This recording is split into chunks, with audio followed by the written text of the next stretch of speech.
inicial de univariada para analisar estatística entre pares de variáveis, medir relação, eventualmente correlação, interdependência de pares de valores, por isso bivariada. Tá? Nós podemos ter um problema multivariado, de várias variáveis, mas nós vamos, nesse momento, ver as relações de pares. Mesmo que nós tenhamos 10 variáveis diferentes, nós vamos olhar duas a duas. Tá? Nós vamos ver estatística bivariada, que é o primeiro passo para a extensão de estatística multivariada. Perdão.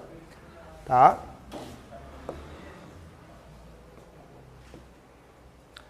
Nossa cardápio para essa sessão da manhã, nós vamos ver as ferramentas gráficas, análogas ao histograma cumulativo e histograma de probabilidade. Nós vamos ver os scatterplots, que são as ferramentas gráficas análogas. Como é que a partir do scatterplot a gente gera histogramas ou distribuições marginais. Nós vamos ver as estatísticas descritivas que a gente aplica em bivariada, que é a covariância, o coeficiente de correlação linear, o coeficiente de correlação de rank. E nós vamos ver o uso de regressão, tá? Muito comum para fazer preenchimento de dados faltantes a partir de uma regressão. E todas as estatísticas que nós vamos ver aqui, eu tinha falado ontem, são de suma utilidade para quem faz uso de QAQC, quem trabalha com banco de dados, controle de qualidade, Quality Assurance, Quality Control, usa desse tipo de análise estatística, tá? Uma das maneiras de lidar com análise de estatística bivariada, maneira mais simples, talvez até simplória, é visualizar como é que os dados estão no espaço. Aqui eu tenho um plot que não mostra as relações, mas mostra que as duas variáveis estão analisadas simultaneamente em todos os locais. É o que a gente chama de banco de dados isotópicos. Em todos os topos apresentam todos os parâmetros químicos. A variável aí, V e U, estão em todos os lugares. Então, eu olho esse mapa, eu vejo uma malha regular, com as duas variáveis analisadas simultaneamente em todos os lugares. Não mais que isso. Tá? Eu posso fazer o histograma da variável U. Perdão, isso aqui é da variável V. Posso fazer o histograma da variável U. O que eu vejo da variável V? Eu vejo uma certa assimetria positiva, perdão, uma assimetria negativa, um coeficiente de variação bastante baixo, 27%. Então, é uma variável que tem uma média cerca de 100, um coeficiente de variação de 27% e uma assimetria negativa. Tá? Eu posso olhar a outra variável U, com o seu respectivo histograma, tem uma simetria positiva, tem uma média em torno de 20, um quinto da média da outra, e um coeficiente de variação de 51%, quase o dobro dos demais. Eu estou mostrando duas estatísticas univariadas da variável A e da variável B, no caso a variável V e a variável U, mas não está mostrando relação nenhuma das duas. Então, a estatística univariada não mede relação, só diz que uma é mais errática que a outra. Diz que a ordem de magnitude dos valores de V sistematicamente são maiores que U, mas não mede quão parecida ou quão correlacionada uma está com a outra. Então nós temos que ir avante com as técnicas anteriores, porque as técnicas anteriores não eram suficientes para medir o que nós queremos medir agora, que é dependência. Tá? Isso aqui foi o que eu acabei de citar, o que nós vimos naqueles slides. Simetria as duas são assimétricas, uma simetria positiva, outra negativa. V, magnitude dos valores de V é maior que de U. A variabilidade de U é muito maior que a de V e ponto final. Bom, a primeira ferramenta gráfica para comparar a forma de uma distribuição de probabilidade com a forma da outra distribuição de probabilidade de cada variável é o que a gente chama de QQ-plot, quantile plot. Se eu ordenar em forma de quantiza a variável V, botei quantiza aqui de 0,05 e 0,05, 0,5, 0,10, 15, 20, de 5 até 95% vão dar 20 quantis. O que é 48 da variável V? 5% dos valores de V são menores que 48,1. O que é 81,3? É o quartil inferior. 25% dos valores de V são menores do que 81,3. Então, está aqui ordenado, escolhido 20 quantis. E aqui está ordenada a variável U com os seus respectivos quantis. Tá bom? Se eu parear, fazer um plot desses caras contra esses caras, eu vou chamar esse plot de quantile ou quantile. Que é plot? Tá bom? Só para alerta, esses dois valores não estão no mesmo lugar no terreno. Não estão colocados. Estão, sabe-se lá onde. Eu só estou aqui plotando os quantis de uma distribuição com os quantis da outra distribuição. E se eu fizer um plot dos dois quantis, e está aqui os 20 pontos plotados, então aqui o que é plot? Se os dois histogramas das duas variáveis fossem idênticos, eles iam plotar 45 graus, acreditem, isso aqui é uma reta 45 graus, só não está 45 graus porque os eixos não estão na mesma escala. Se os eixos estivessem na mesma escala, estaria uma bissetriz, só que está distorcida porque a escala... Se os dois histogramas fossem idênticos, vamos ver se vai funcionar o... Custa uma fortuna, vamos ver se vai funcionar a coisa.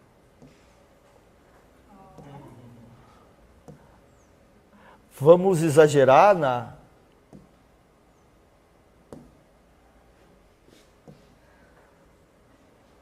Se as duas distribuições fossem idênticas, os dois histogramas seriam idênticos e o que é plot? Plotaria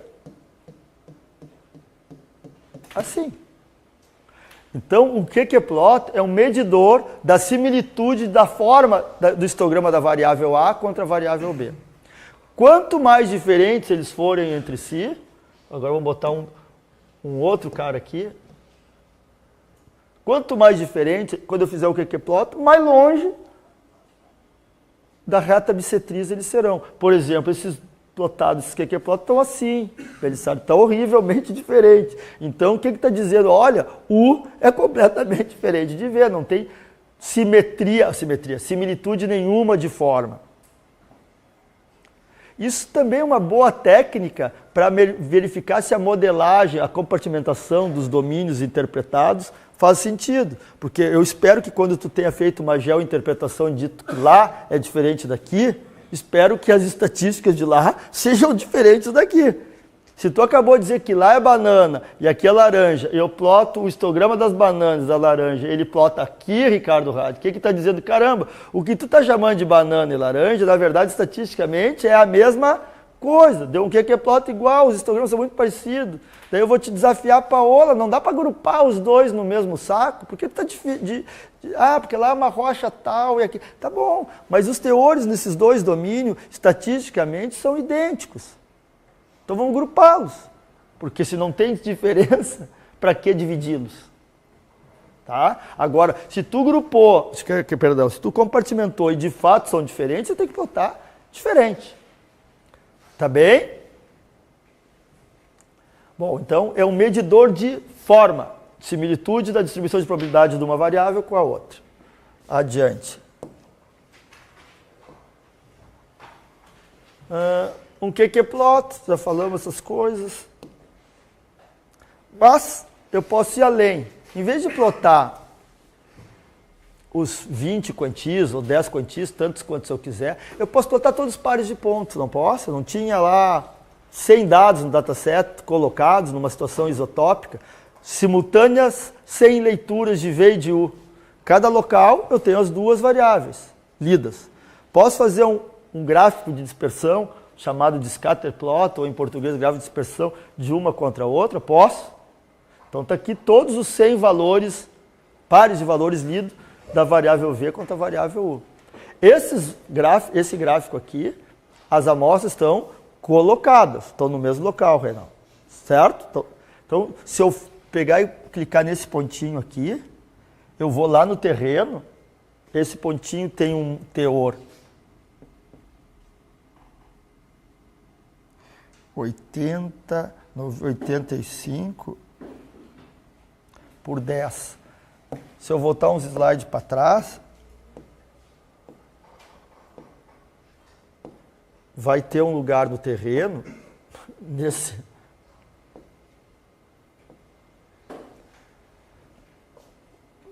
que vai ter uma em 82,16, tem uma 85, ou perto de 85 por 10 aqui, que forma aquele tá aqui. Tá? Então, esse está plotado contra ele. É isso que está visto ali. Tá? Bom, isso aí é uma coisa bastante interessante quando eu grafico e vejo algo assim, porque eu estou visualizando aqui uma tendência que à medida que sobe V, sobe U. Tá? Segundo, bom, aqui eu fiz uma coisa meio exponencial, mas se eu fosse mais... Se eu estivesse aplicando isso aqui em QAQC, em duplicatas, eu estou vendo que quando eu reanaliso a mesma coisa, volta ao mesmo resultado. Num QAQC eu quero fazer um scatterplot e gostaria que os valores do scatterplot plotassem a 45 graus com pequena dispersão em torno da correlação perfeita, né? Porque se eu estou reanalisando a mesma coisa, o que deveria dar? A mesma coisa. Não vai dar. Desculpa a notícia péssima às 11 da manhã. Quando eu reanaliso a mesma coisa, não dá a mesma coisa. O que significa? Filosoficamente falando, que nem no lugar que eu supostamente conheço o fenômeno, eu de fato conheço o fenômeno. Nem no lugar que eu acho que eu conheço, eu não conheço. Porque se eu reanaliso no mesmo lugar, cada reanálise vem com um valor diferente. Deu para aceitar isso? Tu não faz uma duplicata, não dá outro valor. Faz uma triplicata, não dá o terceiro valor. Qual é o valor do lugar? Não sei. A média das duas, a média das três. É mais ou menos aquilo ali. Deu para entender que no lugar amostral é mais ou menos aquilo ali. E o erro daquele valor, Belisário, é tão grande quanto for a dispersão das tuas duplicatas do teu processo de QAQC. E o senhor e a maioria das empresas adota um sistema de QAQC que aceita erros relativos de até 10%. Ou seja, quando eu reanaliso, para ser válido uma reanálise, pode ter erros relativos de até 10%. Não é isso que você acabou de falar? O que é 10% relativo? Num depósito de ferro, com teores analisados na faixa de 60%, o que é 10% de erro relativo? Significa que 54, 66. Não é isso que tu está falando? Então, aquele lugar que tu diz que é 60, eu vou dizer mais ou menos. Pode. Mas para teores acima de 30, a gente aceita um pouquinho menos. Um pouquinho menos. Então, tá 5%, tá bom? 5%. Então tá, então 5, 6 e 5, 30, 3 pontos. Então vai ser entre 63 e 57. Eu só quero fazer uma piada com o que a gente faz na vida. Aquele lugar que eu tenho controle total da estimativa, da leitura, porque eu tenho um procedimento laboratorial super rigoroso, controlado. Eu tenho erros de 5%, 3 pontos percentuais absolutos para cima e para baixo. Não caso de densidade. Oi? No caso de densidade. Bom, depois a gente chega nela, chegarei nela. Deixa eu só acabar esse raciocínio para dizer o seguinte. Então, nos lugares que eu conheço o fenômeno, eu tenho esse erro. Aí tu está no teu depósito, tem uma informação aqui, outra a 50 metros de distância, todas elas mais ou menos 5% errada, todas elas mais ou menos 5% errada. Tu estima no meio delas e quer que dê certo. Aí tu manda para a unidade industrial e dá diferente, e daí está errado. É claro que está errado. Está errado, tudo está errado. Está mais ou menos. Quando o meu chefe não entende que uma estimativa leva com erro, eu só peço para ele reanalisar um dado do dataset. Eu vou dizer, todo aquele dataset, tu reanalisar todos os lugares, vai dar tudo diferente, compreendeu? Imagina estimar, no meio desses dados, vai estar mais errado do que o mais ou menos 5%, que é o erro dos dados, não é? Se tem 5% de erro dos dados, interpolar com dados que estão 5% errado a 50 metros de distância, vai estar mais errado, pelo menos, do que 5%. Então, quando tu faz um prognóstico de um valor, espera que aquele valor não dê. Porque não há chance daquilo dar, só por obra do acaso. Tá claro? essa aceitação da limitação humana de fazer prognóstico, eu já tenho no meu coração. Não, vai estar errado, tudo bem. Não quero que erre muito, mas que não vai dar aquilo, é certo. Não adianta brigar e gritar. Agora, a sua pergunta da densidade, o que tem a densidade? Não, no caso, por exemplo, da densidade, você falou que na indústria normalmente fixa 10%, né? Mas na densidade, às vezes temos menos informações de densidade que de teores, né? Tá. Então, Então eu vou escrever. Isso aqui não faz parte do nosso escopo desse momento, mas eu não vou me furtar de falar. Tá?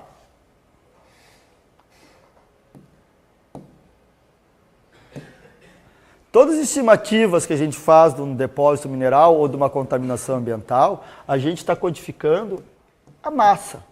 Vou botar aqui massa do metal, que é o volume geointerpretado pelo modelador, vezes a densidade dentro daquele volume, vezes o teor dos bloquinhos ali dentro. Se eu converter teor vezes massa, vai dar a quantidade de metal, de zinco, de níquel, etc. Estamos de acordo? Como é que tu faz isso daqui? Geomodelagem, seções paralelas, um trabalho extremamente rigoroso, minucioso e laborioso. Eventualmente tu faz isso semi-automaticamente num software um pouquinho mais moderno, mas demanda um monte de tempo. Como é que tu faz isso daqui, Melissa? Eu faço análise exploratória dos dados, faço QAQC, faço variograma, crigo, calibro a crigagem, põe um monte de ciência para isso aqui, certo? O que tu faz com isso aqui, Melissa? Deveria fazer isso mesmo. Ah, obrigado. O que isso aqui fez para ti, para vocês estão maltratados?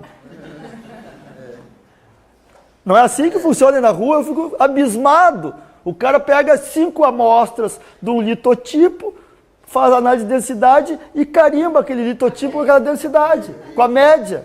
Aí começa a produzir e faz previsão de metal que não dá certo. E aí vem dizer, teu modelo está errado. Tu quer que eu ria agora ou de tarde? Diz a hora que quer que eu comece a rir da tua idiotice. Porque se tu trabalhar com isso aqui errado, tá tudo errado. Aí não adianta tu ter o QAQC, o laboratório analítico mais moderno para fazer isso, o melhor geoestatístico para fazer estimativa, o melhor geomodelador, se a densidade tu faz na perna. Porque a massa que tu vende de metal depende diretamente de 1/3 disso, 1/3 disso e 1/3 disso. Então isso aqui é uma variável do processo de modelagem que deveria ter um trato tão respeitoso quanto as demais. Ou seja, eu deveria fazer análise de densidade em todos os corpos de prova, em todas as amostras, e modelá-lo espacialmente como qualquer outro parâmetro. Ou não? Deveria. Bom, fazem. Não. Tá? Sejam felizes, cada um faz o que quiser. Né? Não pega a média de um depósito análogo. Vamos na literatura. O que nós temos? Nós temos um saprolito tipo tal. Pega uma tabela de saprolito tipo tal e vê que aqui tem 1.6, 1.9. Não é assim? Desculpa. Claro, deixa eu agora defender. Rho, densidade, tem um coeficiente de variação relativamente pequeno. 15%. É uma variável geológica que, entre aspas, que varia pouco. Tá? Então, ela aceita um pouco mais de desaforo. Não precisaria amostrar tanto, porque ela varia pouco. Mas pegar da literatura, ou pegar 5 tipos, depósito de carvão em Santa Catarina, há 15 anos atrás, vão fazer estimativa de recursos minerais para certificar, que ia sair um projeto para essas leilão de energia aqui, que tinha que certificar a massa do depósito. Todos os furos lá descritos, com as espessuras, convertendo todos analisados de densidade.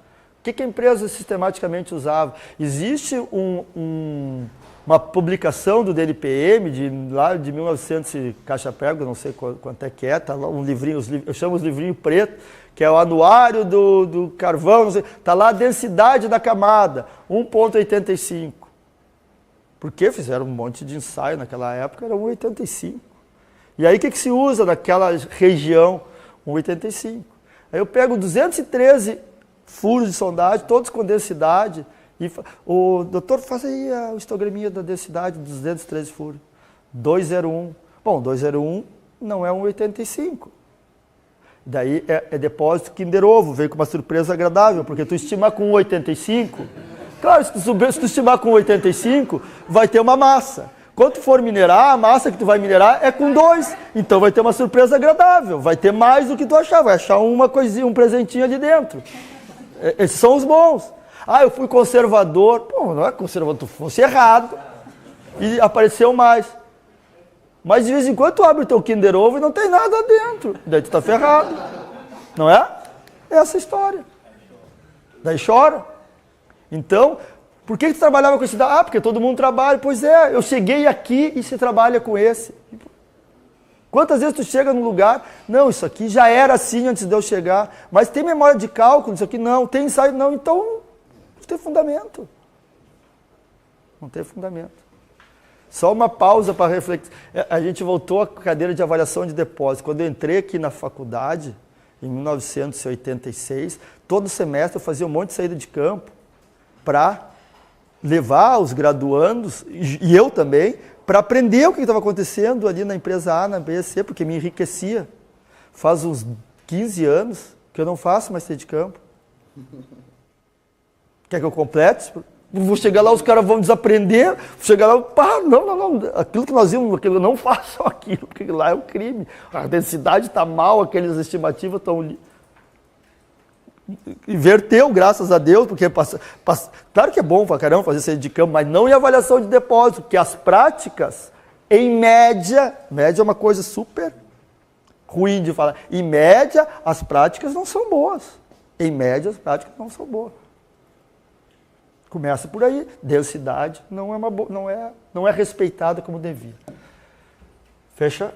Vamos adiante?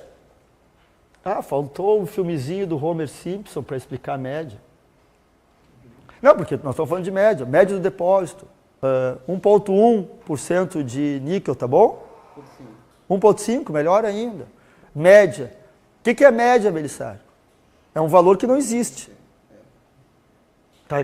Dá aí uma amostra com a média. Tem alguma amostra de 1,5? Tu tem uma de 0,89, tem uma de... Todos os dias tu minera na média? E o que o teu engenheiro de processo fala todos os dias para ti? Pô, tu não me disse que o depósito é 1,5? Não devia ter 1,5? Não, agora por os primeiros anos você se alimenta com alto teor, né? Tá. Então, a média nos primeiros anos vai ser acima da média. 2,20, mas significa, eu estou te perguntando, não estou significa que se eu digo que a média desse ano vai ser 2,2, significa que todos os dias tu vai entregar para a usina 2,2? Não. Mas o teu engenheiro de processo, a tua engenheira de processo, espera, porque tu falasse para ele que esse ano a média ia ser 2,2, que todos os caminhões cheguem lá com 2. A percepção das pessoas sobre a média é que é uma coisa constante. Ela espera chegar no fim do ano. Mas tem pH, né? Tem uma pilha de homogeneização. Então, o que se entrega aí para a usina não está muito diferente do... Então, tu fizeste uma ação antrópica, que é homogeneizar. Se eu pegar o ano inteiro, tirar do chão, o ano inteiro tem 2,2. Tirei do chão. E misturar ele todinho. E fazer um grande farinha. E depois retomar essa farinha com fatias, que chama processo de blendagem e homogeneização. O teor médio de cada pedacinho que eu entregar para a usina será 2,2. Por isso que tu faz a homogeneização. Agora, se tu pegar cada caminhãozinho saindo lá da operação e mandar para a usina, só a média aritmética de todos os caminhãozinhos dará 2,2. Mas eu garanto que cada um dos caminhões jamais terá o 2,2. É por isso, né, que você tem que ter a pH, porque senão o processo, né, é muito sensível. Na tua operação, tá? Mas sabia-se que existe uma escola de pensamento que quando tu fala que uma coisa é uma média, então não precisa mais nada, está resolvido. Cumpre-se a média. Não cumpre-se a média. A média só vai ser cumprida se estiver tudo homogeneizado. E não vai estar... In situ não está homogeneizado, só está homogeneizado por uma ação humana, que custa pra caramba essa ação humana. Tá claro? Então a média é uma coisa que não existe. Depois eu vou mostrar depois do almoço para vocês rirem um pouco. Porque o Homer está no meio do incêndio, pegando fogo, e está com a cabeça, o Homer Simpson, está com a cabeça dele num bloco de gelo e está com as pernas dele no fogo. E ele começa a gritar, legs are burning, minhas pernas estão queimando. My head is freezing, minha cabeça está congelando. Daí ele coça aquele barrigão dele. Middle, very pleasant. Ou seja, a temperatura corpórea dele está legal. Só que ele congelou o coco, torrou as pernas e na média ele está bem. Mas ele não, ele morreu, gangrenou a cabeça e torrou os pés. Mas a temperatura média é 36. Se tu botar um pé numa fogueira e outro pé num tonel de nitrogênio líquido, a temperatura média tua está 36. Tu está bem? Não, tu está morto. Mas qual é o significado da média? Nenhum.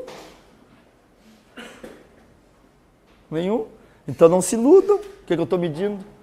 Qual é a temperatura média do dia? 28 graus. Ótimo. Só que às 4 da tarde estava 45, o cara morreu de desidratação e de manhã estava 8 graus, negativo, estava no deserto.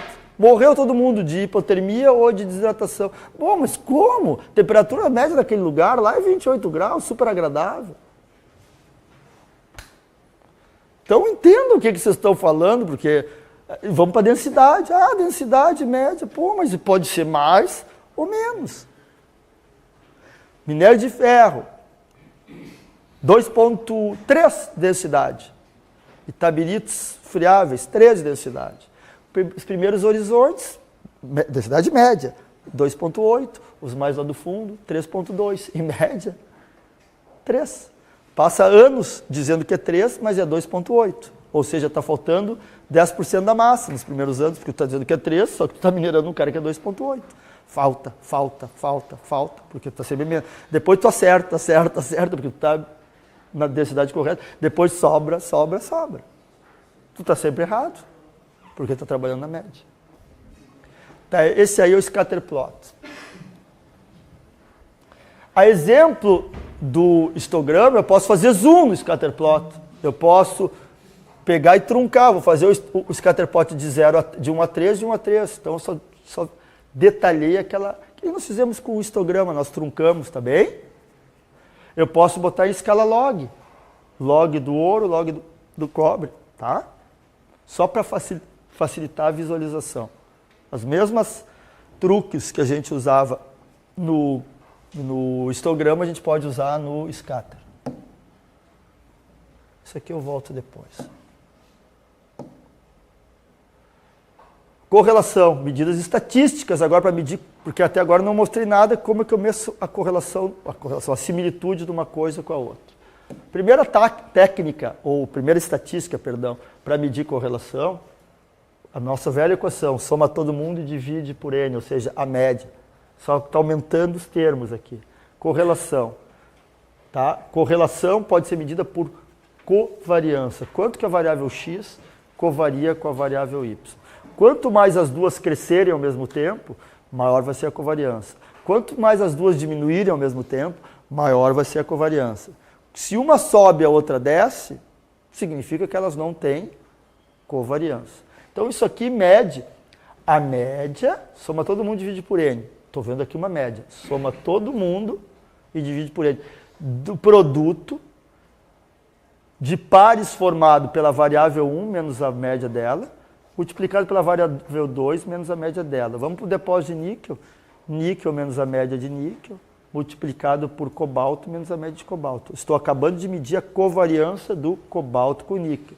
Se eu tiver 1000 dados de níquel com 1000 dados de cobalto, eu vou ter 1000 termos nesse produto. Vou fazer a multiplicação desses 1000 termos e vou dividir por 1000, que vai ser a média do produto desses pares. Claro que para fazer essa operação, eu tenho que ter níquel e cobalto no mesmo lugar I. As duas estão locadas no mesmo local I. Não posso ter níquel aqui e o cobalto ali. Como é que eu vou fazer isso? Eu preciso dos dois no mesmo local, porque aqui se eu tenho XI, eu tenho YI. O índice I é aonde elas estão. A amostra primeira da variável níquel com a primeira da variável cobalto no mesmo lugar. Então, essas amostras estão colocadas. Se eu tiver um banco de dados heterotópico, elas não estão no mesmo lugar. Ora eu analiso níquel, ora eu analiso cobalto, eu não tenho no mesmo local as duas juntas, não dá para aplicar essa equação, tá claro? Porque eu preciso das duas no mesmo lugar. Entendeu? Esse cara aqui tem sinal, porque quando os termos maiores que a média vão gerar positivo, os termos menores que a média vão ser negativos, certo? Então vamos fazer uma interpretação gráfica desse cara aqui. Depois eu vou... Se eu tenho os dois subindo, aqui eu falei do níquel e cobalto, vamos para o meu exemplo, ouro e prata. Ouro sobe, prata sobe. Botei aqui um tracejadinho, ó, na média do ouro e aqui na média da prata. Que é as médias. Porque a equação não era xi menos a média, ouro menos a média de ouro, multiplicado pela prata menos a média de prata. Os caras que estão aqui nesse quadrante, todos os ouros aqui são maior que a média do ouro. Então o primeiro termo, AU menos a média de AU, vai ser sempre positivo. Está me acompanhando? Qualquer valor de ouro aqui é maior que a média de ouro. O primeiro termo da nossa equação ali, ó, vai ser sempre positivo. O segundo termo da equação, prata menos a média de prata, vai ser positivo também, porque os valores são acima da média. Então vai ser um positivo multiplicado por um positivo, vai colaborar os caras que estão aqui positivamente para subir a covariância. Os caras que estão aqui vão colaborar negativamente, os dois ao mesmo tempo, então o produto de dois negativo é positivo, vai puxar a covariância para cima, certo? Por isso que quando eu olho um monte de cara plotado assim, os dois puxam a covariância para cima simultaneamente e dá uma forte covariância positiva. Agora, quando tiver uns caras nesse quadrante aqui, como tem aqui, o que acontece? O ouro é menor do que a média do ouro, nesses dados aqui, o primeiro termo é negativo, o segundo é positivo, o produto dos dois dá negativo. Aqui dá negativo, aqui dá positivo, aqui dá positivo. Se eu tiver caras, entenda, pares de pontos plotados nos quatro quadrantes, a covariância resultante é aproximadamente zero. Porque os termos positivos se anulam com o negativo. Por isso que eu olho uma figura desse tipo, não tem correlação. Não tem covariância, porque se anula. E quando está assim, estão lá nos negativos, quase nada aqui, deu uma tremenda covariância negativa. Então, covariância tem magnitude e tem sinal. Mas, a exemplo da variância, não é uma estatística portável. Não é uma estatística portável. Não dá para comparar a covariância desse depósito. Tu tem dois domínios, níquel e cobalto nos dois domínios. A covariância do níquel e cobalto no domínio tal não necessariamente pode ser comparada com a covariância do níquel e cobalto no outro domínio. Por quê? Porque não é uma estatística portável. O que acontece com uma estatística não portável? Se eu olhar esse gráfico aqui, está aqui mais ou menos a relação dos dois. Se eu multiplicar por 10 esses números que estão aqui, e multiplicar por 10 esses números que estão aqui, vai mudar o gráfico, Pamela? A forma do gráfico fica a mesma, só vai ficar o eixo vertical com um monte de zerinho, um zerinho a mais e aqui um zerinho. Mas ao olho humano a percepção de correlação continua idêntica. Só que a covariância, se eu multiplicar por 10 aqui, vai ser 100 vezes maior. Certo? Mas tu acha que aumentou a correlação só porque a covariância ficou 100 vezes maior? Acho que não, acho que está a mesma correlação. Bom, então não use a covariância para comparar a correlação num lugar com o de outro lugar. A exemplo que tu não deve usar o desvio padrão para medir a variabilidade se tu não relativizar, certo? Então o que tu pode fazer? Vamos relativizar a covariância. Divida a covariância, que está aqui no numerador, pelo desvio padrão da primária, multiplicado pelo desvio padrão da secundária. Isso chama-se coeficiente de correlação linear. Que é aquele que a gente pega lá na HPzinha e calcula o ρ no Excel. O que é? Uma covariância estandarizada.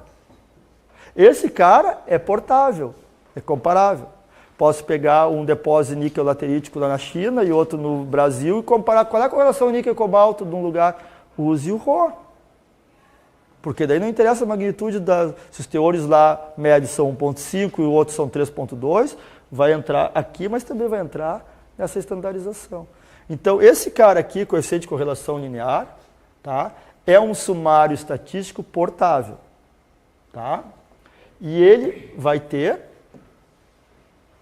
sinal zero, quando não tem correlação, fortemente positivo, aproximadamente 1, e aproximadamente menos 1. O que é o coeficiente de correlação linear? Uma covariância estandarizada. Por isso que eu inverti a apresentação dos slides. Primeiro eu apresentei covariância, para depois o coeficiente de correlação linear, porque o coeficiente de correlação linear precede ao cálculo dele e a covariância. Na verdade, você nem vê isso quando tu manda calcular, tu já vem o cara lá entre menos 1 e 1. Só me deu o trabalho de explicar de onde é que vem aquele número. Vem de um cálculo de covariância, depois devidamente estandarizado. Tá bem? Mas esse coeficiente de correlação linear, também chamado de coeficiente de correlação de Pearson, ele tem algumas deficiências. Ele é bom, mas não é tudo de bom. Por exemplo, se eu tiver uma correlação desse tipo, tem um monte de cara plotado aqui, mas tem 3 diabos que estão aqui, mais 3 aqui. Certo? O que esses caras vão fazer na nossa vida se eu fizer aquele grafiquinho aqui? Esse daqui colabora para cima e esse daqui colabora para baixo. Como isso aqui são valores extremos, muito distante da média, são valores extremos, a covariância gerada por eles, esse xi menos a média de xi e yi menos a média de yi é super grande, então ele puxa negativamente um monte, porque eles estão super longe do centro. Então os valores que plotam longe do centro afetam brutalmente a covariância. Então aqui num conjunto de 100 dados, 94 plotam belamente ao longo de uma correlação quase perfeita. E 6 destoam, mas estão super longe, deteriorou completamente o coeficiente de correlação, porque a covariância vai ser próxima de 0, e o Rho também. Por quê? Porque pontos que plotam afastados da nuvem principal afetam a covariância. Da mesma maneira que, nesse caso, não tem nenhuma correlação, porque se tu der um zoom aqui, isso aqui é um lixo de correlação, vai ficar tudo... Se der um zoom aqui, só que a média está aqui, ó, e esses 3 caras estão super longe do centro e geraram artificialmente uma tremenda covariância positiva e o Rho deu 1, então, olha que beleza o meu modelo, vai passar uma reta aqui assim, vai dizer que é super boa essa reta, porque eu tenho um Rho próximo de 1, eu vou dizer, é um lixo, porque isso aqui é um artefato numérico causado por 3 pontos que distou dos demais e imprimiu um coeficiente de correlação linear alto por causa dos valores extremos. Conclusão dessas duas figuras, não calculem essas coisas e usem os resultados dos cálculos sem olhar graficamente como é que está o scatter plot, para não sair dizendo besteira pela rua. Olha, tem correlação, não tem, isso aqui é falso. Não, não tem correlação, tem, porque está sendo mascarada pelos demais. Tá? Também, se a correlação, se existir e for uma coisa não linear, tipo isso daqui, o Rho vai dar 0, porque se eu fizer aquele meu desenho, tem cara nos quadrantes e o Rho anula. Mas olha que beleza isso aqui, Gabriel. Beleza, não estou vendo nada de beleza. Não, eu acho beleza porque se tu fizer um troço desse tipo, eu vejo, me diz uma coisa, isso aqui é um domínio geomodelado por alguém. Ouro e prata. Uma hora sobe o ouro e baixa a prata. Vai subindo o ouro, vai subindo o ouro e a prata vai baixando. Daqui a pouco, quando os teores de ouro começam a passar de 3, a prata começa a subir. Não me faz sentido físico, geológico, ou os caras andam juntinho, ou um sobe um. O que está me evidenciando quando eu olho?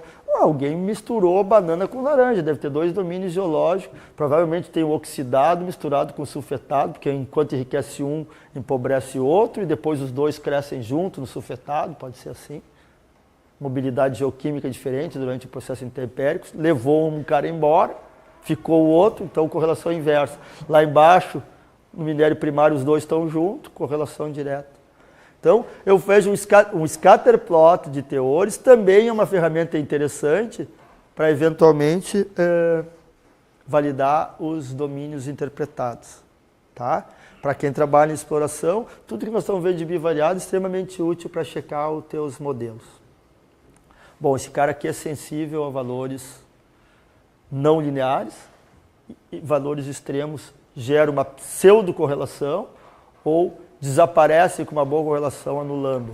E aí o que apareceu na literatura? Apareceu o coeficiente de correlação de Rank ou de Spearman, que em vez de trabalhar com os dados originais, aqui estão os dados originais. Plotei os scatterplots dos dados originais, calculei o coeficiente de correlação linear com eles. Aí o cara falou assim, não, o negócio é o seguinte, esquece da magnitude dos valores e vamos ordenar os dados. Quem é o menor, tem 5 dados de x, 5 dados de y. Quem é o menor de x? Esse cara aqui. Então, esse aqui é o 1, esse aqui é o 2, esse aqui é o 3, esse aqui é o 4 e o 5. Botei o rank, a ordem deles no dataset. E eu fiz a mesma coisa para o y. O menor é 1, o segundo é 2, o terceiro é 3, o quarto é 4 e o 5. Tá claro? Então, agora, em vez de usar esses valores para medir a correlação, vamos usar esses valores aqui. Os ranks, não o valor absoluto, o valor lido, mas a posição que ele está no dataset. Eu estou vendo se os pequenininhos estão associados aos pequenininhos, se os médios estão associados aos médios, se os grandes estão associados aos grandes. Não interessa a magnitude dele. Porque se tiver um grande com um pequenininho, vai plotar, dependendo da magnitude do valor grande, um valor muito distante da nuvem e vai ferrar completamente a correlação linear. Mas aqui não necessariamente. Então a equação é a mesma, só que com esses dados aqui agora. É o rank x menos a média desse cara aqui, a média dos dois é iguais, né? A média dos dois é iguais. Porque isso aqui estão os mesmos números aqui e aqui. O que tu tem é o 3 está pareado com o 3, o 1 com o 1, o 5 com o 4 com o 5, o 2 com 2. Se tu tiver 1000 dados, tu vai ter 1000 pares, da amostra 1 até a milésima. O que tem de interessante esse cara aqui? Porque até a lâmina anterior, eu acho que todo mundo viu em algum momento da sua vida acadêmica, seja na segundo grau, até por regressão, ou na universidade com estatística ou em cálculo. Agora nós estamos vendo esse coeficiente de correlação, que é uma coisa um pouquinho mais avançada, que não trabalha com os dados originais, transforma-os. Mas olha aqui, esse cara aqui, eu tinha acabado de dizer que o coeficiente de correlação linear dele ia ser um lixo, por causa desses carinhas que estão aqui, não é? Mas o coeficiente de correlação de rank dele vai ser super bom, porque tem 94 caras bem alinhados, os pequenos com os pequenos, os médios grandes com os grandes, só 6 caras, mas não interessa a magnitude, se aqui é um high grade ou low grade, interessa a posição que ele está no banco de dados. Então, atenua o efeito dos outliers no rank. O ROD rank aqui vai ser forte, como eu estou vendo que tem uma baita correlação. Só não vai ser fortemente afetada por esse. Esse aqui tem uma baita correlação, é monotônica, não linear. Os baixos com os baixos, os médios com os médios e os altos com os altos. O coeficiente de correlação linear é que vai dizer, não tem correlação, quase. Ele vai dizer, tem sim, sobe um, sobe outro, desde que tu use o rank. Então, onde existe correlação monotônica, porém não necessariamente linear, o ROD rank vai funcionar bem. Onde existe alguns pares de valores extremos que poderiam arruinar a correlação, o ROD rank vai funcionar bem. E aonde não tem correlação, tipo aqui, que o rho linear deu lá em cima, o ROD rank vai dar lá embaixo. Ele não vai cair no truque, ele vai ver. Nada tem correlação com nada, com exceção desses 3 pares. 97 caras aqui não tem correlação, 3 tem, ROD rank vai ser lá embaixo. Alguns pares de valores extremos levavam uma falsa ideia de correlação linear, que o ROD rank não caiu. Tá bem? Então é um cara interessante de ser usado. Mas é quando eu tenho uma distribuição que assim, é bem parecida. O ROD rank e o outro vão dar os mesmos valores? Teoricamente. Assim. Bom, se não tiver valores... Se for diferente... Dona Paola, se for diferente, tu sabe as razões. Ou não é linear, plota, ou se deram parecido é porque é linear e porque não tem valor extremo. Se não tiver valor extremo e for linear, vai dar parecidice. Quanto mais valor extremo, pode pseudo gerar uma correlação ou pseudo, falsamente tirar a correlação. No final das contas, o rho linear, apesar de ser o mais usado, é o mais suscetível a ser afetado e te induzir a uma conclusão inadequada. Tá bem? Quantas horas são, senhor? 11h25. Então tá bem, vamos acabar com regressão. Tá? Nós podemos, e é muito usado, fazer modelos de regressão com base em scatterplot. O modelo mais simples que a gente pode ajustar é uma reta. Y igual a x mais b. Eu vou botar aqui o meu cobalto como função do níquel lá no teu depósito. Para quê? Porque eventualmente tenho dados faltantes, não tenho dados de cobalto em todos os pontos do depósito, ou magnésio, sei lá o quê. Faço uma regressão e ajusto uma equação. Aqui é a equação da reta. Dá para fazer outra equação? Dá para fazer o que tu quiser. Uma exponencial, polinômio de enésimo grau. Nós não vamos fazer isso, nós só vamos fazer a reta. Tá? Não é multivariada e nós vamos fazer só a reta. Aqui. Tá? Só queria lembrar para vocês que o slope, a inclinação daquela reta, que é o A, é dado pela relação entre o coeficiente de correlação linear e a multiplicação do desvio padrão do y multiplicado pelo x. Eu queria lembrar que o A e o B da reta é calculado analiticamente a partir dessas estatísticas bivariadas e essas univariadas. Então, quando tu pluga um A e um B numa reta, na verdade, tu está calculando essa operação e depois esse mesmo A é para ver onde ela intercepta o eixo y, que vai dar o valor de B, né? O B é onde ela intercepta o valor de y, tá certo? Se tu quiser saber quem é quem aqui, N é o número de dados usados na regressão, M é a média da primária, MY é a média da secundária e o ρ é o coeficiente de correlação linear.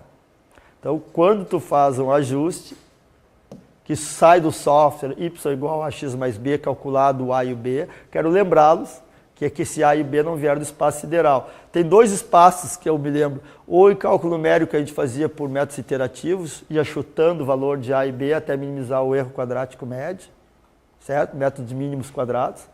Tenta até produzir o menor resíduo, ou calcula analiticamente, que nem está ali. Tá? Até aí, zero de novidade. Certo? Me permite, então, usar um modelo. Para que é bom usar modelos? O que a gente usa o modelo de regressão? Para estimar esse outro, quando esse outro está faltando.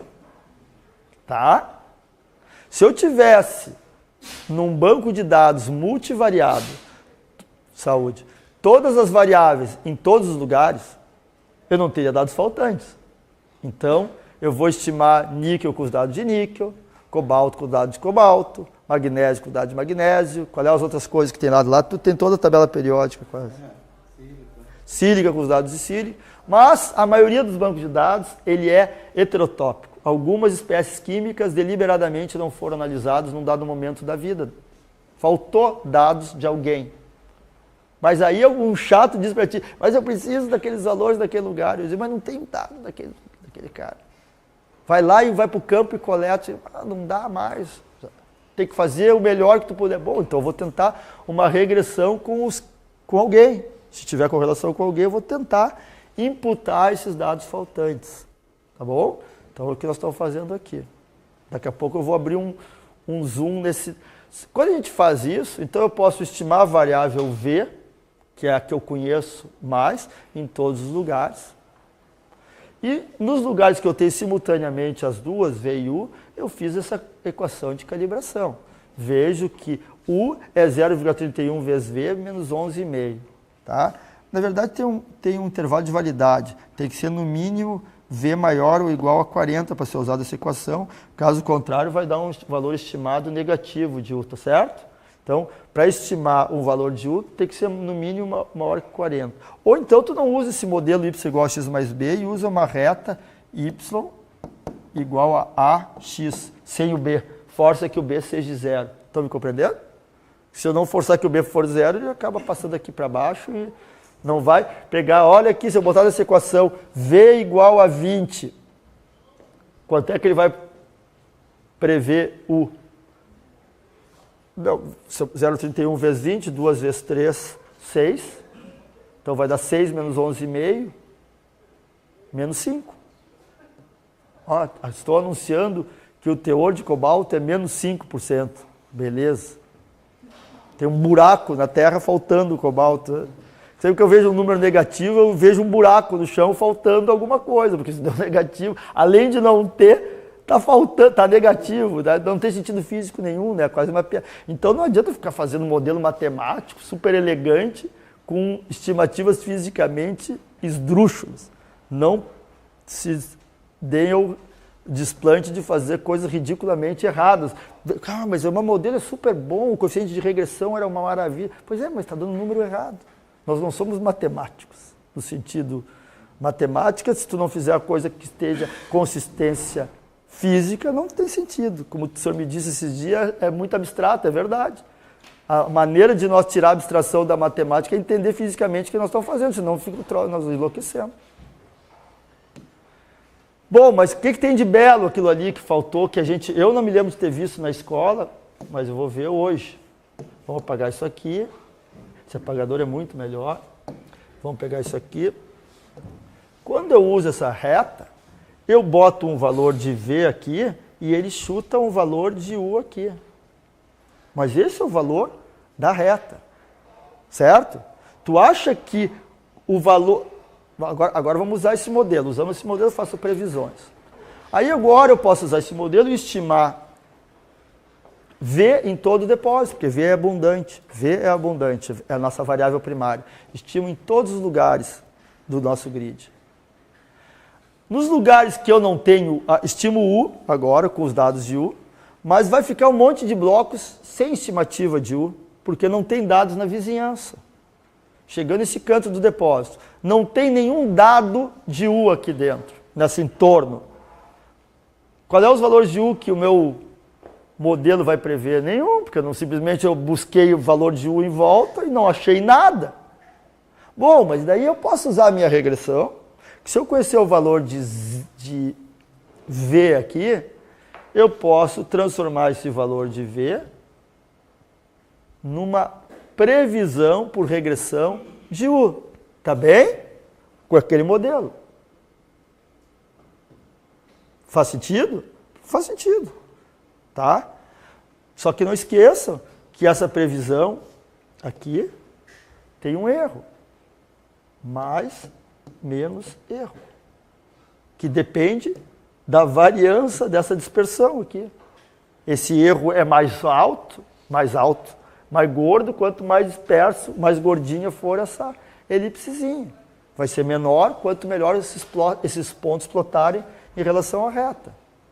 Então, só usar um modelo, para V igual a 100, U vale 20. Mais ou menos um erro.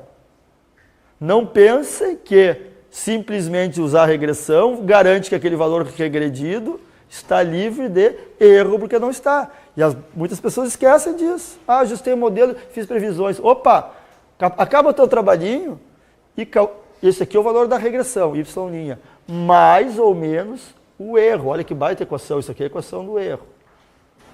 Tá? A equação do erro precisa da variância de regressão, que é isso daqui. Variância de regressão mede esse espalhamento. Assumindo que esse erro aqui é gaussiano, tem essa forma aqui, assumindo que esse erro é introduzindo um pouco de novidade nesse momento, é que, por favor, usemos regressão com moderação. A moderação vai vir nos próximos slides, quando eu pegar uma apresentação que a Camila preparou. Mas até esse momento, moderação diz, não esqueça que tem erro. Esse erro pode ser grande ou pequeno, depende da qualidade da regressão. E tem uma equação para calcular esse erro, que depende da variância da regressão, que é dado por essa equação aqui. O que é a variância da regressão? É o somatório dos y² menos b vezes somatório dos y menos a vezes somatório do produto dos xi menos yi, n menos 2. Quando eu olho uma equação, eu digo assim, não entendi nada. Não entendi nada porque eu não sei quais são os termos que estão ali, que são os x e os y, são os pares de valores simultaneamente analisados. No nosso exemplinho ali, o níquel e o cobalto, o ouro e a prata, o x e o y. Então, quem são esses aqui? São os valores colocados que eu vou usar para calibrar o modelo. O que é o A? É a inclinação que eu ajustei da reta. O B é a intercepção. N é o número de pares. Isso aqui, na verdade, é os graus de liberdade. N menos 2, porque tem duas variáveis. N menos x e menos y. Então, se eu usei 100 pares para fazer a regressão, o N vai ser 100. Aqui vai ter o somatório do produto de 100 pares. Aqui vai ter o somatório dos yi ao quadrado. Aqui o somatório dos yi, blá, blá, blá. Com isso aqui eu vou calcular a variância de regressão. Variância do erro de regressão, perdão. Tá certo? Eu pego essa variância do erro de regressão e boto aqui. Na verdade, tirei a raiz quadrada dela e virou o desvio padrão do erro de regressão. Não tem nada complicado, só tem uma equação cheia de coisas. Esse aqui é o T de Student, que eu pego tabulado para um nível de confidência que tu estabeleça. Eu quero fazer previsões com erro de 80%. Então, o alfa, 80%, o número de bares que eu tenho na minha regressão é tanto, vai ter lá para 90%, 95%, se eu não me engano, 1,96. Para 80%, 1,40. Então, por isso que a gente diz, quando faz, minha previsão é tanto, mais ou menos 2 desvio padrões. O senhor não estava falando isso? O que é 2 desvio padrões? É 1,96. Arredondando para 2, é uma estimativa ao valor médio, mais um desvio padrão, mais 2 desvio padrões para cima, menos 2 desvio padrões para baixo, eu vou estar acertando em 95% das vezes. Então, o valor é o valor mais ou menos 2 desvio padrões. Com 95% de probabilidade, as minhas previsões vão ser aquele número mais ou menos 2 desvio padrões. Se eu quiser menos confidência, 80%, então a largura da banda vai ser menor. Porque eu vou errar 2 em cada 100, 20 em cada 100, perdão, que é 80%, eu vou acertar 80 previsões e 20 eu vou errar. Para eu errar mais, a minha banda de estimativa de erro vai ser mais estreita. Quanto mais estreita o meu intervalo de confidência, mais chance eu tenho de errar. Tá? Então, isso aqui é tabulado, isso aqui é calculado, isso aqui, para cada valor usado na regressão, vai ter um erro calculado com essa equação. Então, um dos exercícios que nós vamos fazer é preencher o dataset de valores faltantes com regressão, mas calcular o erro da regressão.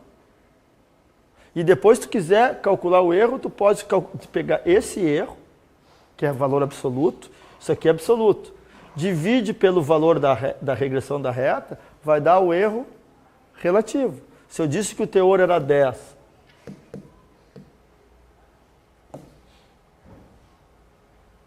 não, esse não dá. Se eu disse que o teor era 10 e o erro absoluto era 2, eu vou dizer que o erro relativo é 2 em 10, ou seja, eu estou errando mais ou menos 20%. Então, isso aqui vai dar o erro total. Depois divide pelo valor da reta, que a reta... E vai dizer, olha, meus erros relativos são mais ou menos 20%, 30%.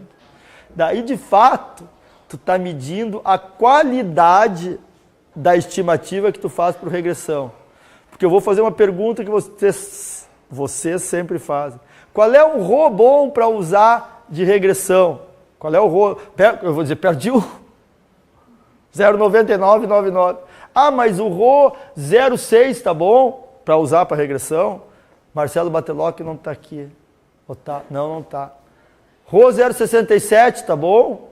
Eu vou dizer, depende. Depende de quê? Depende do erro relativo que ele vai me levar na hora que eu usar.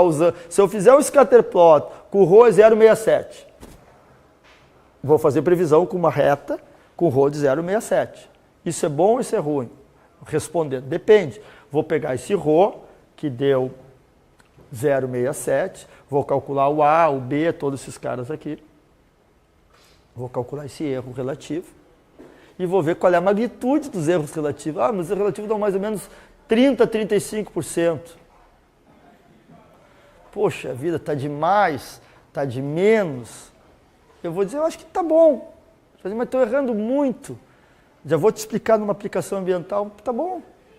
Por exemplo, se o limite de tolerância é 10, se o limite de tolerância, e eu estimei um lugar 15 e o erro é 30%, eu tenho certeza que aquele lugar está contaminado. Mesmo que eu baixo, eu 30% para baixo, ainda está acima do limite de tolerância. Então, eu não tinha nada naquele lugar. Peguei uma informação secundária, usei regressão, e mesmo fazendo regressão com erro de 30%, aquele valor estimado deu 15%, com erro relativo de 30%, eu tenho estatisticamente certeza que aquele site está contaminado. Acabei de tomar uma decisão de engenharia, alicerçada numa probabilidade, mesmo sem ter nenhum valor lido daquela variável ali.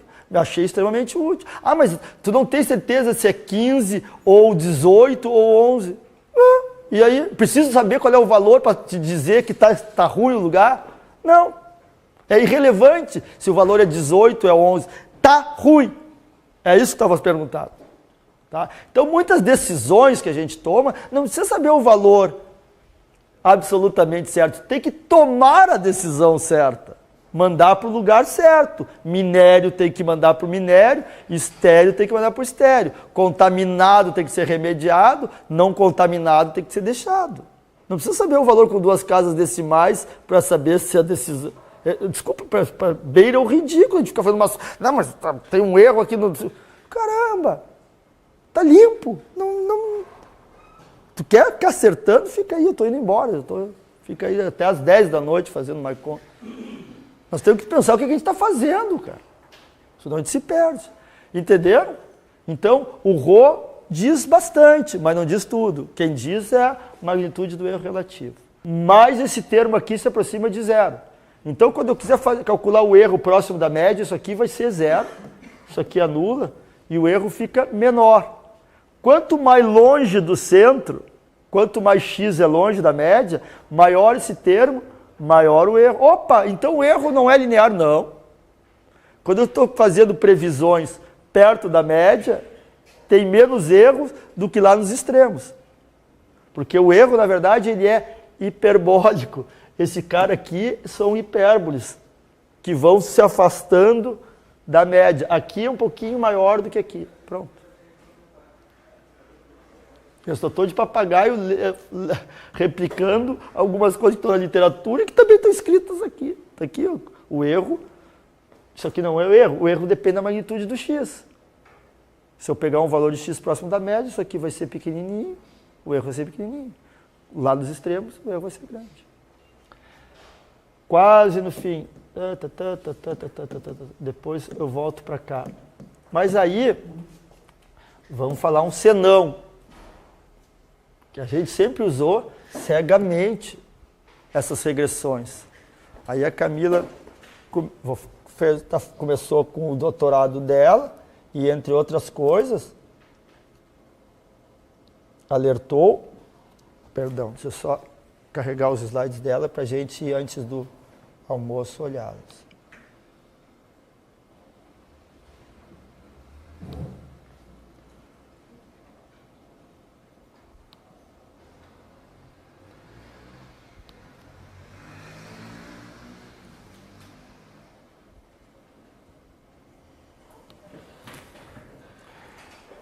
Como a Camila estuda profundamente a questão de por que os dados faltantes estão faltando. Desculpa a bobagem, a redundância. Está faltando dado da variável secundária, certo? Que tipo de dado está faltando? Está faltando dados aleatoriamente não coletados?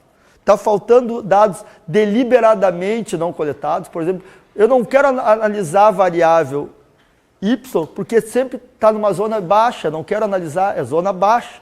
Então, eu só estou pegando o valor de y em zona alta. Bom, então o mecanismo de não analisar y, ele é deliberadamente em zona rica de y. Porque se é pobre, alguém falou, não me pega amostra pobre, não me pega amostra naqueles lugares que estão faltando. Então, existem dados faltantes completamente aleatórios, dados faltantes aleatórios e dados faltantes não aleatórios. Faltantes completamente aleatórios e não aleatórios. Quais as consequências disso? Eu acho que está num próximo slide, que a Camila me mostrou. Se eu faço uma regressão sem saber o que é que está faltando, talvez esteja dados de níquel coletados somente em zona rica. Então essa regressão não é válida para todos os domínios, porque existe um mecanismo de não ter amostrado em zona... Então, desculpa, não sei se eu vou usar o termo. Essa regressão está deturpada por estar sendo usado deliberadamente uma faixa de teores que não representa todo o fenômeno. Ele não é aleatório, no caso. Então, o tipo de a incompletude dos dados afeta diretamente da estatística e, consequentemente, da qualidade da regressão. A falta de dados deve ser considerada e tratada adequadamente. Porque senão eu fico todos os semestres aqui dizendo, então está faltando dado, faça uma regressão, faça um enfio por regressão, aí tu ajusta a regressão, calcula o erro e está tudo bem. Nananina, ela vem aqui e diz assim, não, para um pouquinho, por que está faltando?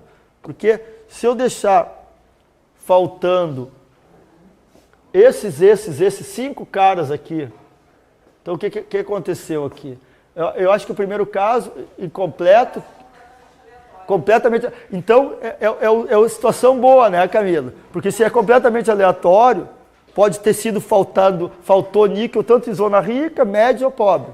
Então, ela tirou 1, 2, 3, 4, 5, 6 dados de níquel e refez a regressão, mas os faltantes são completamente aleatórios. A regressão foi muito parecida com a anterior e os erros relativos de usar a regressão completa ou daqueles faltantes foi mínimo, certo, Camila? Agora, se o mecanismo faltante... O segundo caso é o faltante aleatório. Esse aqui. Quando a falta do níquel depende do valor de cobalto. Tá certo. Então, se o valor de cobalto é... acima da média de cobalto. Não analisou o segundo. Então, existe uma regra para estar faltando o segundo. Então, se eu fizer uma regressão só com os que sobraram, ou seja, que não estão faltantes, já gerou um modelo agora distorcido, com erros relativos significativos. Aqui não absurdo. O cenário pior, Camila, é o... Não aleatório. Que... removidas as amostras de níquel com valor abaixo da média de níquel. Então, os low grades de níquel deliberadamente não foram amostrados. Então, o que sobrou são high grades de níquel. Criaste o modelo, vai fazer previsão com esse modelo e os erros vão ser... Eu não queria, mas queria alertá-los com esses 3 slides que fazem um sintético muito importante das observações que a Camila tem feito, que usar ensandecidamente, enlouquecidamente regressões sem saber a causa do faltante pode levar a consequências de erros absurdamente altas. Então, eu sempre dava aqui na aula só ali, faça regressão, calcule o erro e está safra. Não, para um pouquinho, além de fazer isso, dá uma olhadinha ou tenta entender qual é a razão que fez que a variável níquel não tenha sido analisada. Se é porque ela é low, se é completamente aleatório, tudo bem, está safra, ou se é numa situação intermediária. Então, é esse adicional que eu queria dar esse semestre, de regressão não ser usada sem uma checagem das razões que levam a não ter sido amostrado a segunda variável, a faltante. Tá? Se for essa situação, tranquilo. Se não for essa situação, bom, o que eu faria nessa situação? Eu usaria a regressão, Camila, mas só aplicaria ela nos lugares que a variável cobalto fosse alta, porque ela só vale aonde os dois são altos. Então não adianta pegar e ter um cobalto low grade e aplicar a regressão, porque aquela regressão não vale naquela situação. Tá bem? Acho muito importante essa contribuição de entender por que está faltando.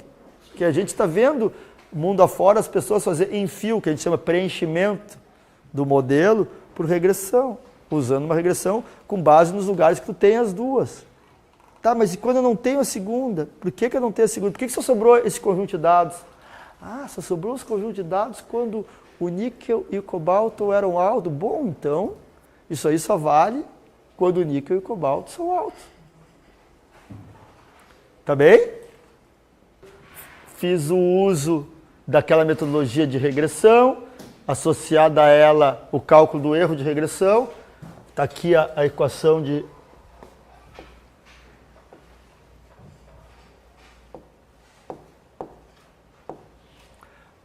A equação de regressão está aqui, que é essa reta preta, e aqui está essas duas amarelinhas que tem que definir o variância do erro de regressão, que é dado por essa equação aqui. Então essa equação eu apliquei lá todos aqueles termos, somatório de x vezes y multiplicado por b, somatório dos y ao quadrado, tinha aquele trem desse tamanho cheio de termos, resultou numa desvio padrão do erro de regressão de 5,43. Tá? Então está aqui onde é que ele entra na equação. Aqui é o t de student para 95%. T de student para 95%, está aqui o 2. Na verdade, 1,96. Na verdade, onde é que tira isso? Internet, T de student, vai aparecer 1 milhão de sites com PDF, pega uma tabelinha de T de student lá, vai estar tabulado para vários níveis de confidência. Eu me lembro que para n maior que 30, porque aqui nós temos mais de 100 pares, para n maior que 30, o 95%, o t vale 1,96. Arredondei para 2.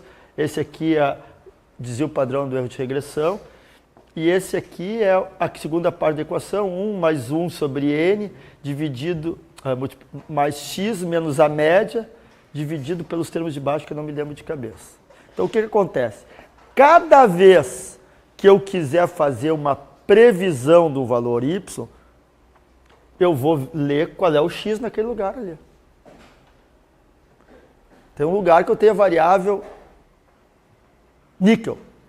Quero prever cobalto naquele lugar, porque eu não tenho cobalto naquele lugar. Quero prever ouro lá na mina do Salobo, porque eu não tenho análise de ouro naquele lugar, tenho cobre. Bom, então cobre é x, ouro é y, é a minha variável dependente, a que eu quero fazer previsão. Então o que eu faço? Qual é a leitura de cobre nesse lugar? Diz um número, pô, deu 1,9% de cobre.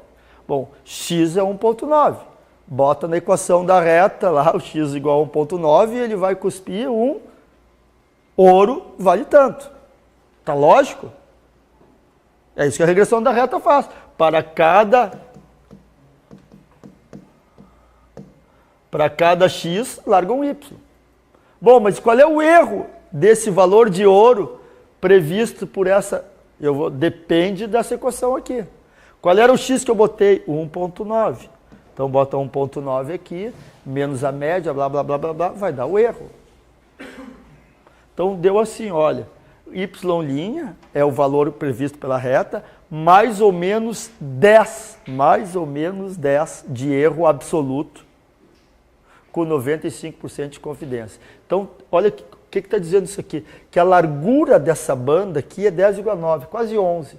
Na verdade é, porque olha aqui, ó, aqui está 10, 20... Essa distância aqui tem mais ou menos 10 unidades. Então, essa bandazinha aqui está dizendo que tem 11. Então, se eu desenhar uma banda com mais ou menos 11 em torno do valor médio previsto pela reta, e 95% das vezes o valor previsto pela reta estará correto. Sendo que alguns têm que estar fora. Se tiver 100 pontinhos aqui, é bom que 5 esteja fora, porque é exatamente a confidência é 95%. Tá claro? Se eu quiser uma banda de confidência de 80%, vai mudar o T de student, vai diminuir. Essa bandinha aqui vai ser um pouquinho mais estreita. E eu vou errar mais pontos. Vai ter mais, eu só vou acertar em 80% dos casos, outros 20% vai estar errado. É isso que nós estamos fazendo. Então, nós estamos fazendo uso na plenitude do modelo de regressão e, além de fazer o modelo de regressão, fazendo a segunda parte do jogo, que é calcular o erro. Um erro de 10, bom, quanto é que é o erro de 10? Se eu fizer uma previsão aqui na faixa dos 120, ele vai dar um valor 12. Não, deu um valor 15, não, quase 20, desculpa. 20 mais 10 menos 10. Então, qual é o valor de U naquele lugar? Olha, a melhor chute para U é 20, mas pode ser entre 10 e 30, com 95% de probabilidade. Ah, mas eu estou errando quanto? 10 em 20. Estou errando 10 para cima, ou para baixo, em 20, que é o valor absoluto. Qual é o meu erro relativo? 50%. Tá demais. Eu sempre digo, eu não sabia nada quanto é que era ali, agora eu sei que está entre 10 e 30. Desculpa, melhor que nada, né? Ah, mas o erro relativo é muito. Bom, então foi o seguinte, pega a carteira, gasta um dinheirinho, manda mostrar lá, que daí tu elimina esses erros. Agora, sem fazer nada, sem analisar, sem levantar a bunda do escritório, ainda consigo fazer uma previsão com mais ou menos 50% de erro e tu acha ruim, bom, aí é difícil te agradar. Tá lógico? Não dá para fazer milagre. Não tem análise. Consegue fazer um modelo, faz uma previsão sem análise do elemento de interesse. É certo que vai ter um erro grande nesse processo. Como é que não vai ter? Senão não ia fazer análise nunca, só trouxa, vai ficar mostrando todo mundo, se não precisa, eu consigo fazer uma treta e consigo fazer a previsão de uma coisa sem analisar em volta aquela coisa. Gostaria muito de aprender esse método que consegue fazer previsões sem precisar amostragem em volta. Nós somos tudo bobo. Não dá. Dá para fazer uma aproximação razoável, mas vai pagar um preço. Qual é o preço que a gente paga? Erro. Então, a beleza de quantificar o erro é saber qual é a penalidade de fazer aproximações. Porque se eu fosse tolinho, ou vocês fossem tolinhas, não, eu vou usar essa regressão, deu 20, bota lá no banco de dados, o Y' é 20. Ponto de exclamação. 20 é uma banana, tem um tremendo erro aqui. Se tu não quantificar esse erro, tu vai pensar que é 20, vai chegar lá no lugar, deu 12. Pô, mas tu disse que era 20, deu... Bom, mas se eu disser que é 20, mais ou menos 10, eu estou dizendo para todo mundo, não, é mais ou menos 10, com 95% de probabilidade. Acho que é mais, como é que honesto intelectualmente falando, tu reportar um resultado assim, do que tu apagar isso aqui, ocultar. Se tu não escrever esse mais ou menos 10, ele não vai desaparecer da tua vida, ele só está oculto. Não codifiquei o erro, ele não vai deixar de existir, está lá. Só não está vendo, tá bem? Então tá. Então, depois eu vou fazer o enunciado dos exercícios, mas é isso. Vocês vão fazer essa regressão com o dataset de exemplo. Próximo assunto. Algum não falou ainda, se não falou, eu falo por vocês. Ah, mas por que não fez uma coisa mais sofisticada com a reta? Pode fazer uma exponencial, pode ser o polinômio do enésimo grau. Quanto maior o grau do polinômio, mais bonito fica o fito, do ponto de vista matemático. Do ponto de vista matemático, o R² vai diminuindo quanto maior for a ordem do polinômio, certo? Acabei de fazer uma regressão não linear, polinomial, do ouro contra a prata. Beleza? O R², esse aqui, é muito menor que o R² que eu tinha quando eu fiz aquela reta pobrezinha ali, y igual a x mais b. Mas por que tu fez a x mais b? Não fez, eu aprendi cálculo numérico, posso pegar outra função. Tá, agora o que eu faço com essa função? Matematicamente é mais elegante. Daqui até aqui ela faz sentido, certo? Porque sobe ouro, sobe prata. Daqui a pouco, esse cara aqui inverte. Fisicamente não faz sentido. Ou os caras sobem junto, ou eles descem junto. Agora, aqui, olha, o que acontece com o meu modelo? Quando o ouro for 4, a prata vai dar menos 10. Beleza, aqui dá um troço que não tem pé nem cabeça. Então, isso aqui não tem nenhum embasamento físico. A realidade não pode ser modelada por uma expressão matemática que não tem link com o meio físico. Isso aqui é matematicamente mais elegante. Então, o que acontece? O melhor ajuste no sentido puramente matemático não necessariamente é bom. Tá? Nós temos que ver se representa o problema físico que nós estamos abordando. Tá? Como diz, o meu orientador me ensinou duas coisas. Né? Você já deve ter visto aqui, keep it simple, né? Que sempre tu vê com uma coisa complicada, ela está errada. E daí escrevia debaixo assim, Essa é o que eu mais gostava. E é MC2. Se o Einstein conseguiu explicar a dualidade da matéria, energia, com essa equação, não vai ser tu, com o polinômio do sexto grau, que vai explicar como é que o níquel e o cobalto se relacionam. Não faz sentido. Se tu vier com uma coisa um pouquinho mais complicada que isso, dizer, tá errado. E igual a MC2. O níquel e o cobalto não pode ser mais complicado que M, senão tá errado. E eu comecei a dizer, pô, é mesmo, né, cara? Porque a gente acha, não, agora vou botar mais o polinômio, tá, não sei quantos termos. Começou a botar coisa para complicar, tá errado. Porque E igual a MC2. Então faz sentido. Soluções complexas, em geral, estão erradas. Vai para a mesa de design, começa de novo. Apaga tudo. Tá? Bom, acho que isso aí encerra. Eu posso...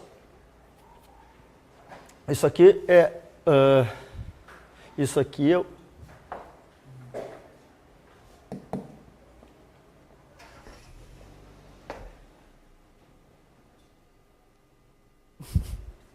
Isso aqui é o histograma, o scatterplot ouro contra prata, tá? Tem aqui um monte de pontinho, 13. Então eu vou fazer o seguinte, nesse scatterplot que estava aqui, todos os pontinhos de ouro contra prata, eu vou estabelecer classes de ouro entre 0 e 0,5, 0,5 e 1, 1,5. Tá? Então, o que eu estou falando? Eu vou fazer uma distribuição condicional. Vou ver qual é o comportamento da prata quando o ouro estiver entre esse intervalo. Quando o ouro estiver entre 0 e 0,5, os valores de prata que eu tenho são entre 0 e 25, eu tenho 13 leituras, entre 25 e 50 eu tenho 2 leituras. Então o que é isso aqui? Isso aqui é a distribuição condicional da prata, condicionada pelas classes de ouro entre 0 e 0,5. Eu fui lá no meu dataset e filtrei filtrei prata só quando o ouro está entre esse e esse. Então eu estou vendo como é que é a cara da prata quando o ouro é low grade. Como é que é a cara da prata quando o ouro é médio grade, entre 0,5 e 1. Como é que é a cara da prata quando... Faço esse valor da variável condicionada segmentado por várias classes da outra. Eu quero ver se a relação dos dois é igual nas várias faixas de teores. Então aqui eu tenho valores de ouro e aqui as estatísticas da prata, por exemplo, média, desvio padrão, para aqueles valores de ouro. Posso plotar esse contra esse? Posso. Se eu plotar um contra o outro, eu plotei aqui os intervalos de classe de ouro. E qual era a média condicional de prata? Olha, quando o ouro estiver entre 0 e 0,5, a prata em média é essa. Quando o ouro... Então eu estou vendo que tem um trend aqui. Quando o ouro sobe, a prata sobe. Se eu tiver aqui estimar valor de prata quando o ouro estiver entre 1,5 e 2, em vez de olhar todos os dados, eu posso olhar só os dados quando estiverem nessa classe. Que daí eu tenho uma média mais ou menos melhor, condicionada só para aquela subparte do todo. Então isso que a gente chama de condition expectancy, é uma estatística, uma média condicionada por uma outra variável.